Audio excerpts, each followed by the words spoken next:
une vraie justice indépendante. Plus jamais ça. Plus jamais ça. C'est à l'occasion d'un point de presse tenu jeudi 8 juin 2023 à l'entrée du palais de justice de Libreville que le syndicat national des magistrats du Gabon a décidé de la suspension du service minimum dans toutes les juridictions judiciaires du pays et appelle les magistrats à regagner Libreville le plus tôt possible afin d'organiser une concertation générale de la magistrature. Objectif de cette assemblée, décider des actions à mener devant le mépris affiché par les autorités gabonaises sur leurs revendications. Il y a 6 mois, les magistrats reprenaient leur mouvement de grève suspendu au mois de février 2002. Cette période de suspension nous avait permis de rédiger un projet de statut de magistrat avec le ministère de la Justice de manière consensuelle, contradictoire, acceptée par tous, sans aucune contrainte. Ayant suffisamment montré notre ouverture au dialogue, nous tirons la conclusion que pour le gouvernement, le pays peut fonctionner sans la justice. Cette posture est d'une gravité extrême pour un pays qui se proclame pays de droit. Les magistrats du Gabon, qui ne se reconnaissent nullement dans le texte soumis à débat à l'Assemblée nationale, appellent au retrait immédiat du dit texte et à son remplacement par la monture qui a été séquestrée au niveau du secrétariat général du gouvernement. Une plainte des magistrats contre le secrétaire général du gouvernement sera déposée pour tirer au clair la situation liée à la manipulation d'un projet de loi qui devait mettre fin à certains dysfonctionnements dans le milieu judiciaire. À quelques mois des élections générales, les revendications sur le plan social s'intensifient d'abord avec la santé. La situation des sages-femmes aujourd'hui au Gabon est très déplorable parce que nous sommes de la promotion 2020. Jusqu'à présent, nous ne sommes pas soldés. Pour certains, nous n'avons même pas de numéro matricule à ce jour. Et la loi est sortie que pour être affecté, pour exercer maintenant, il faut que l'argent passe, que nous soyons soldés. Donc imaginez-vous, promotion 2020, nous sortons depuis 2020, à ce jour, pas d'affectation, pas d'argent, et nous sommes chez nous, ça fait 3 ans. Le ministère de la Santé est muet, et nous avons comme parrain notre ministre de la Santé qui est Guy Patrick Obiang. Et à ce jour, nous n'avons pas de nouvelles, pas de suite. La seule phrase que nous avons, c'est patienter. Et nous avons déjà assez patienté, nous allons déjà jusqu'à 3 ans à la maison. Et que dire de l'enseignement? Ça fait pratiquement 2 ans pour certains, 3 ans pour d'autres, que nous sommes en attente, non seulement des mises en solde, mais tenez-vous bien, mais aussi de la génération des matricules. Il y a même, je crois, la 25e promotion qui se retrouve des oubliés en fait, qui n'ont rien fait de mal. Ils ont composé leur dossier comme tout le monde, mais malheureusement, il se retrouve que ces derniers, leurs dossiers ont été égarés on ne sait où. Et donc, du coup, ils sont dans une situation précaire, affectés pour certains, mais qui vivent dans des situations que l'on préfère ne pas nommer. Le gouvernement du Premier ministre Alain-Claude Bilet-Binzé a du pain sur la planche.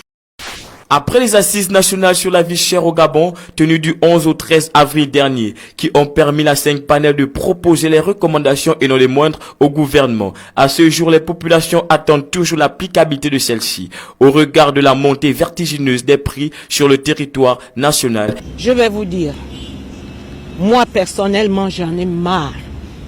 Et 95% des Gabonais aussi en ont marre. La vie chère, ça ne fait qu'augmenter. Et quand un premier ministre se pointe à la télé pour dire aux Gabonais de diminuer leur train de vie, de quel Gabonais il s'agit?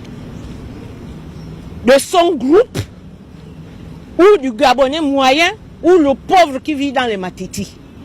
Qu'il le précise. Parce qu'aujourd'hui, nous sommes à 4 doigts de banane à 1000 francs. Hein? Maintenant, on ajoute un petit doigt dessus, 5 doigts, 2000. Pendant que eux, ils gaspillent la nourriture, ils ont de l'argent. Hein? Le sucre. Nous sommes un pays producteur du sucre. En ce moment, il n'y a rien. Vous trouvez ça normal pour un pays producteur? Où va ce sucre? Hein? Non, papa, pardon. Pardon. Les élections arrivent, n'énervez pas les gens. Oh. N'énervez pas les gens. Parce que là, le Gabonais en a marre. Je le dis clairement. Le Gabonais en a marre. Qu'ils essaient de diminuer un peu les denrées alimentaires pour que le Gabonais mange à sa faim. Les salaires sont où? Est-ce que vraiment, là-haut, on se pose la question, comment vivent ces gens? Le travail, il n'y en a pas. Les enfants ont des diplômes, c'est dans les valises. Ils sont obligés d'aller pousser les brouettes à mon brouette pour essayer de manger. Non, ce n'est pas bien, ce n'est pas vraiment bien. Ça fâche.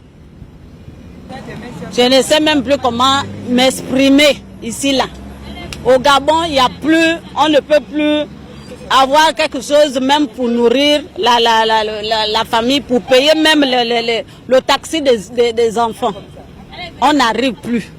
Parce que tout coûte cher ici. Nous qui vendons, par exemple, nous qui vendons la tomate là, la tomate devient déjà 3500 le seau. 3500 le seau, tu ne gagnes absolument rien. Tout ça là, on part acheter, à venir voir là-bas, on ne gagne absolument rien. Donc on ne s'en sort même pas. La tomate avant c'était 2000 le seau, 2000, 1500 le seau. Mais au jour d'aujourd'hui, le seau devient déjà 3500. Il n'y a pas de bénéfice. Au moins avant, quand on achetait au moins un seau, c'était 2000, tu as même au moins 1000 francs en haut. Ça n'a pas encore changé chez moi. Oh. C'est ça. Il n'y a rien, je n'ai pas encore vu le changement. Donc c'est ce que je peux dire. À la lumière de ce qui précède, les populations interpellent les gouvernants de mettre en place une vraie stratégie efficace afin de sortir celle-ci de l'impasse. La conférence nationale tenue du 27 mars au 21 avril 1990 au Gabon a vu la création de plusieurs partis politiques proches du pouvoir comme d'opposition. 33 ans après, si certains compatriotes n'y croient plus à la politique au Gabon, d'autres, en revanche, pensent qu'il y a eu des avancées. Ni la majorité, ni l'opposition, c'est compliqué. Donc, on ne croit plus à la politique, là, surtout nous les jeunes, on ne croit plus à la politique. Parce que vraiment, les gouvernants, en fait, ne nous motivent pas, la jeunesse est découragée. Le paysage politique du Gabon a quand même bougé, tant bien que mal. Il y a eu des avancées significatives. En même temps, il y a eu en quelque sorte ce que je peux appeler pas des reculs, mais il y a eu des cales, des blocages en termes de démocratie, en termes de liberté d'expression, voilà, en termes de transparence dans le mode électoral. Selon les populations, personne n'y trouve son compte. La jeunesse, nous sommes oubliés, nous sommes rejetés. Le Gabonais, c'est quelqu'un aujourd'hui en même temps. Je dirais tout simplement, le Gabonais devient, comme on le dit, l'objet de moquerie, une bondieuserie. Un objet qu'on malmène de gauche à droite, quitte à avoir de l'argent, quitte à avoir du pouvoir ou tirer des ficelles du pouvoir ou être de l'opposition. Notons que gouverner, c'est diriger les affaires publiques et la vie d'un État. Et la politique, c'est exprimer ses opinions sur le pouvoir et son exercice.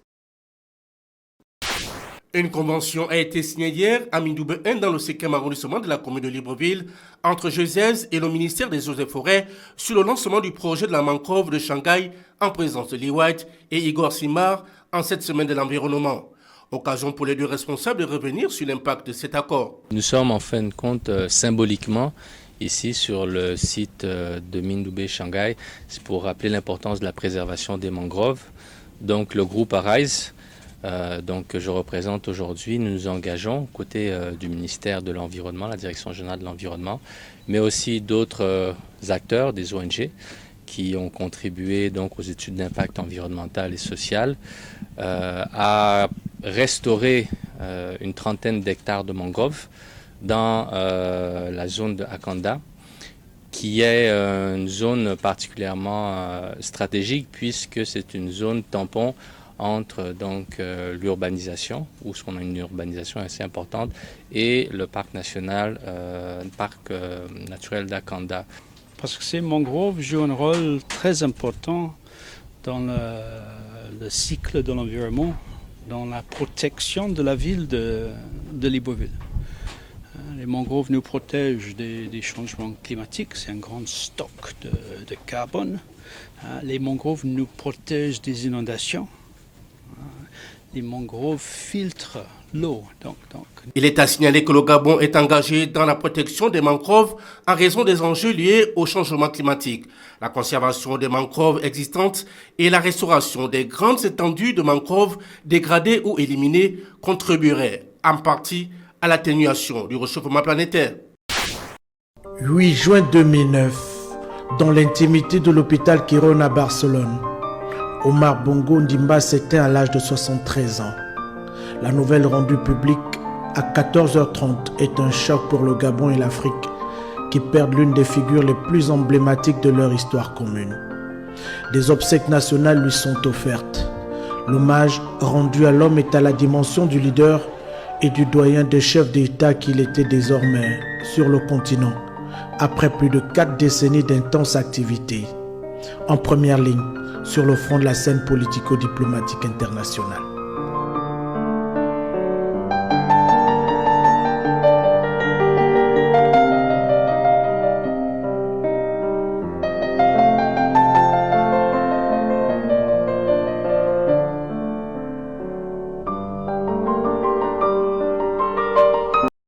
Le jury disciplinaire de la commission d'appel de la Confédération africaine de football vient de donner son verdict relatif à la requête en contestation de l'âge de Floris Ndjavé introduite par la Fédération camerounaise de football.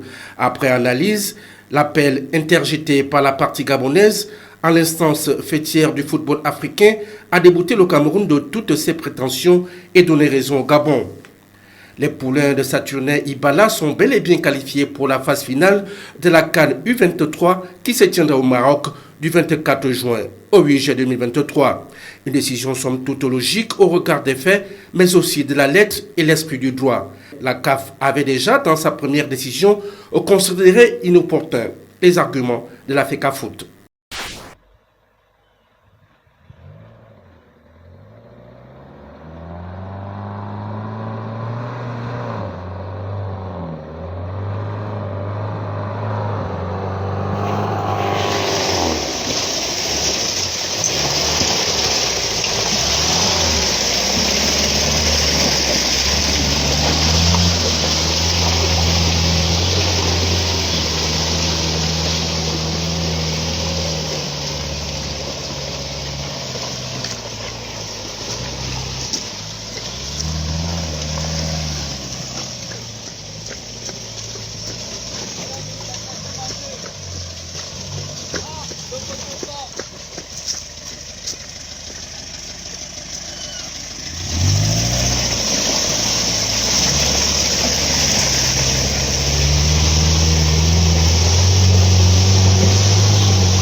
Mon Dieu, quel pays?